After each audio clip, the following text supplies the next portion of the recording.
ዛሬ ልነግራችሁ የፈለጉት ነገር እንግዲህ ምንድነው ተነሳሽነትን መፍጠር በሚል ነገር ነው ማለት ነው። እንግዲህ ተነሳሽነት ማለት ምንድነው? ተነሳሽነትንስ እንዴት እንፈጥረዋለን የሚለው ነገር ዛሬ በደንብ እናያለን ከኔ ጋር ማለት ነው። ሁላችሁም እስከ ቪዲዮ መጨረሻ አብራችሁ እንድትቆዩ በአክብሮት ጠይቃለሁ ማለት ነው። እንግዲህ ተነሳሽነት ምንድነው? ተነሳሽነት ማለት እንግዲህ ምንድነው አንድን ነገር ለመከወን አንድን ነገር ለመስራት የሚያግዘን ኃይል ወይም የውስጣችን ኃይል ማለት ነው ማለት ነው። ተነሳሽነት ማለት ተነሳሽነት ከሌለ እንግዲህ ምንም አይነት ነገር መስራት አንችልም።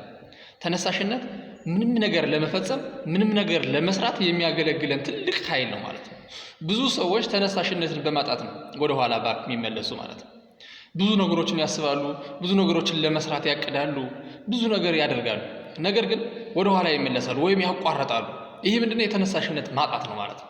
ስለዚህ ተነሳሽነት በህይወታችን ላይ በመናረጋቸው እንቅስቃሴዎች ላይ በሙሉ እየገባ ጥሩና ያማረ ያደርግልናል ማለት ነው። ስለዚህ ይሄን ርዕስ ዛሬ በዋናነት ያነሳሁት ምንድነው ብዙ ሰዎች ህልም አላቸው፣ ግብ አላቸው፣ ማሳካት የሚፈልጉት ነገር አለ፣ ትልቅ ነገር አለ። ነገር ግን ያን ማሳካት ሳይችሉ ወደ ኋላ ይመለሳሉ። የውድቀት ዘመናቸው ይበዛል።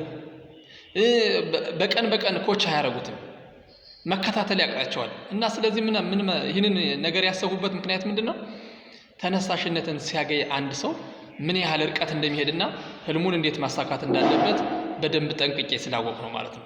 ስለዚህ እናንተም አሁን እንግዲህ ተነሳሽነትን እንዴት መፍጠር እችላለሁ ሚሊዮን በደንብ ላሳያችሁና ተነሳሽነት ቀላል ነው ማለት ነው። ግን ደግሞ እሱ ከሌለ ምንም ነገር መፈጸም መስራት አንችልም ማለት ነው።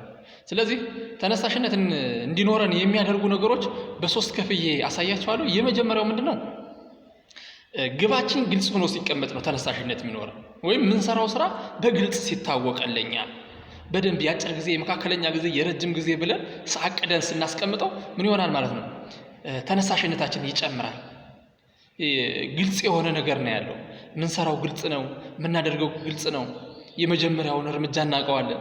መጨረሻ ምን ጎል አቺቭ እንደምናደርግ ስናቅ ተነሳሽነታችን ይጨምረዋል ማለት ነው። እንድንሰራ ያደርገናል ማለት ነው። በጣም ውስጣችን ከአእምሯችንና ልባችን ተገናኝቶ ትልቅ ነገር እንዲፈበርክ የሚያደርገው መስራት ያለብንን በግልጽ ስናቅ ነው ማለት ነው። ሌላውና ሁለተኛው ደግሞ ምንድነው የምንሰራው ስራ ለኛ ምን ያህል ጥቅም እንዳለው ስናውቅ ተነሳሽነታችን ይጨምራል።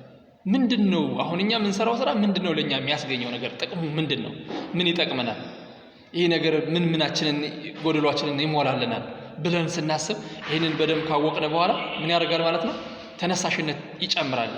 የመስራት አቅማችን አፕ ያደርጋል ማለት ነው። ምክንያቱም ጥቅሙ ነው። አሁን ብዙ ጊዜ ምንድነው ብዙ ስራዎች ይሰራሉ፣ ግን ጥቅም አልባ ከሆኑ ምንም ነገር የላቸው ማለት ነው። ስለዚህ ጥቅም መኖሩ ደግሞ የኛ አእምሮ በጥቅም የተያያዘ ወይም እያንዳንዱ የምንሰራቸው ስራ ለጥቅም ብለን ነው የምንሰራቸው፣ የሆነ ነገር ለመፈጸም የሆነ ነገር ለማስፈጸም ብለን ስለምናደርጋቸው እነዚያን ደግሞ በጥቅም ስናያቸው ብዙ ሰው ባክ የሚያደርገው የሚቀጥለው ጥቅም የሌለው ሲሆንበትና ወይም ጥቅም የሚፈልገውን ያህል ጥቅም ማግኘት ሲያቅተው።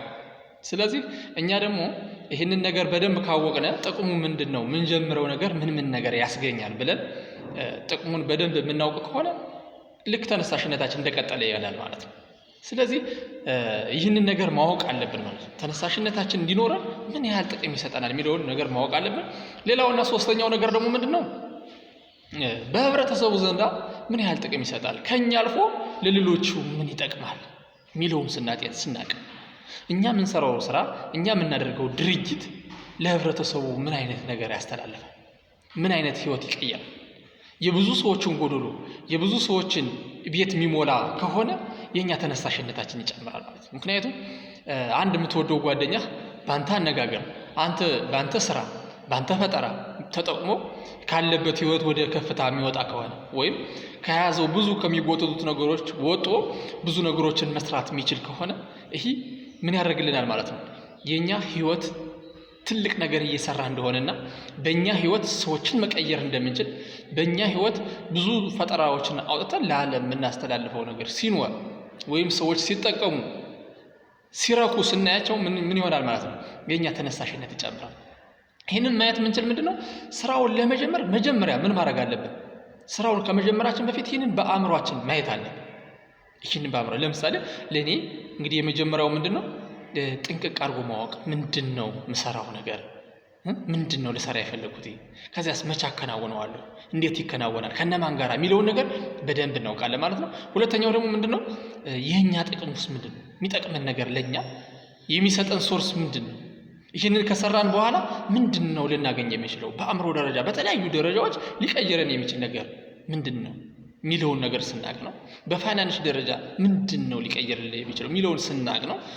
ሶስተኛው ደግሞ ምንድነው ህዝቡ እንዴት መጠቀም ይችላል? ከኢትዮጵያ አልፎ ለዓለም እንዴት መጥቀም ይችላል? ይሄ ነገር ይሄንን ካወቅን ቀላል ተነሳሽነት ይኖረናል። ተነሳሽነት አለን ማለት ደግሞ ነገሮችን ሁሉ በመንፈልገው ሰዓት በመንፈልገው ጊዜ ምንፈልጋቸው ነገሮች መፈጸም እንችላለን ማለት ነው። ምክንያቱም የብዙ ሰው የሚጎለው ምንድነው ተነሳሽነት። ብዙ ሰው አእምሮ ይፈጥራል፣ የማይፈጥር አእምሮ የለም።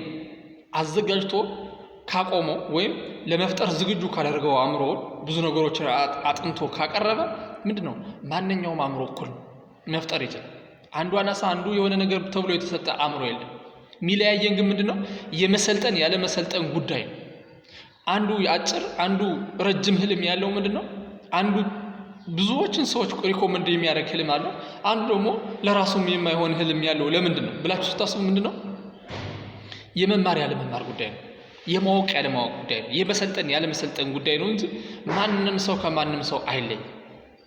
ስለዚህ ተነሳሽነት የሚመጣውም ከማወቅ ካለ ማወቅ ጉዳይ ሁሉ ተያይዞ ስለሆነ ይህንን በዚህ ቪዲዮ ገልጬላችኋለሁ ማለት ነው። እንግዲህ ብዙ ሰዎች በተነሳሽነት ማጠር ወደ ኋላ እየተመለሳችሁ ሊሆን ይችላል፣ ወይም ተነሳሽነት የሌላችሁ ሆኖ ወደ ኋላ ባክ እያደረጋችሁ ሊሆን ይችላል። ዓለምን የሚቀይር ነገር በውስጣችሁ አምርታችሁ ግን በተነሳሽነት በማጣት የተነሳ ወደ ኋላ ልትመለሱ ትችላላችሁ ማለት ነው። ስለዚህ ይህ ነገር እንዳይሆንባችሁ እናንተ ምን ማድረግ አለባችሁ? ይህን ቪዲዮ በማየት ይህን ቪዲዮ በመጠቀም ወደ ኋላ ሊጎትታችሁ የሚችለውን ነገር በዚህ ነገር ከት ማድረግ ትችላላችሁ ማለት ነው። የተለያዩ ነገሮች አሉ። ፍርሃት እንዲሰማን የሚያደርጉ ነገሮች አሉ። የማይጠቅመን አይነት መስሎ ሊታየን የሚያደርጉ ነገሮች አሉ። እነዚያን ሁሉ ግን በምን ማሸነፍ ትችላላችሁ ማለት ነው? በተነሳሽነት ማሸነፍ ትችላላችሁ። ተነሳሽነታችሁ ከጨመረና ፍላጎታችሁ ከፍተኛ ከሆነ ለዛ ነገር ያላችሁ አመለካከት፣ ለዛ ነገር ያላችሁ አስተያይ፣ ለዛ ነገር ያላችሁ ማይንድ ሴት ይቀየራል። ስለዚህ ከዛ በኋላ ይህንን ለመስራት የእናንተ ትጓጓላችሁ፣ ጉጉት ይኖራችኋል ማለት ነው። ይህ ደግሞ በህብረተሰቡ ዘንድ የሚያመጣውን ጥቅም ስታዩ ህብረተሰቡ ለእናንተ ያለው አመለካከት ይህን ከፈበረካችሁ በኋላ ይህንን ፈጠራ ውጤት ለህብረተሰቡ ካበረከታችሁ በኋላ ህብረተሰቡ ለእናንተ ያለውን አመለካከት ስታስቡት በጣም ደስ ይላችኋል ማለት ነው። ይህን ሁሉ ግን የምታደርጉት አንድ ዋና ነገር የምነግራችሁ ምንድነው? ይህን ሁሉ የምታደርጉት ስራውን ከመጀመራችሁ በፊት፣ እንቅስቃሴ ከማድረጋችሁ በፊት ነው። አንድ እርምጃ ከመራመዳችሁ በፊት ይህንን በአይነ ህሊናችሁ ማየት አለባችሁ፣ በአእምሯችሁ አይታችሁ መጀመር አለባችሁ ማለት ነው። ይህንን ልላችሁ ነው ዛሬ የመጣሁት። እጅግ አድርጌ አመሰግናለሁ። በዚህ በህይወታችሁ ላይ ለውጥ አምጡበት። ይህን ቪዲዮ አዳምጡና ለውጥ አምጡበት። አመሰግናለሁ። መልካም ቀን ይሆንላችሁ ውዶች።